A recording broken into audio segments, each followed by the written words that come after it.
எல்லாருக்கும் வணக்கம். நான் இன்னைக்கு zucchini ஹார்வெஸ்ட் தான் பண்ணியிருக்கேன். இங்கே இதை வந்து கார்ஜெட்டுன்னு சொல்லுவோம். இது ரொம்ப பெருசாக வந்திருக்கு. இது ஆர்கானிக்காக நம்ம பண்ணுறதுனால அந்த மண் வளர்த்துனாலே என்னவோ தெரியல, ரொம்ப பெருசாக வந்திருக்கு. நார்மலாக நம்ம வந்து சூப்பர் மார்க்கெட்டில் வாங்குகிற சைஸ் இந்த சைஸ் தான், சின்ன கார்ஜெட் சைஸ் தான் இருக்கும். இது வந்து ரொம்ப பெருசாக வளர்ந்துருக்கு. இன்னும் இது வந்து முத்தலை, பிஞ்சு தான். இதில் வந்து சீட்ஸ் எல்லாம் ஃபார்ம் ஆகிருக்காது. இதை நம்ம வந்து நார்மலாக வந்து குக்கும்பர் மாதிரி நம்ம வந்து கட் பண்ணி கறியில் போட்டு சாப்பிட்லாம். ரொம்ப டேஸ்ட் ரொம்ப நல்லாயிருக்கும். ஆர்கானிக்காக இருக்கிறதுனால டேஸ்ட்டும் இன்னும் கொஞ்சம் நல்லாயிருக்கும். ரெண்டு செடி தான் வச்சுருக்கேன், ஆனால் நிறைய காய் வருது. இப்போ வந்து அந்த இலையெல்லாம் நான் வந்து நல்லா கட் பண்ணி விட்டேன். ஃபுல்லாக மூடி இருந்தது இலை. இதில் நிறைய பிஞ்செல்லாம் நிறைய வச்சுருக்கு.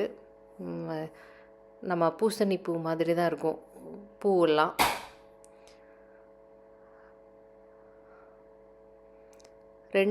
ரெண்டு செடி நீங்கள் வச்சா போதும் சம்மரில். அது வந்து நிறைய பேருக்கு நம்ம ஃப்ரெண்ட்ஸுக்கெலாம் கொடுக்குற மாதிரி இருக்கும். நம்மளே பண்ண முடியாது, அந்த அளவுக்கு எவ்ரிடே நீங்கள் பறிக்கிற மாதிரி இருக்கும். இந்த சீசனில் மட்டும்தான் இது வரும், வின்டரில் வராது. Thank you all.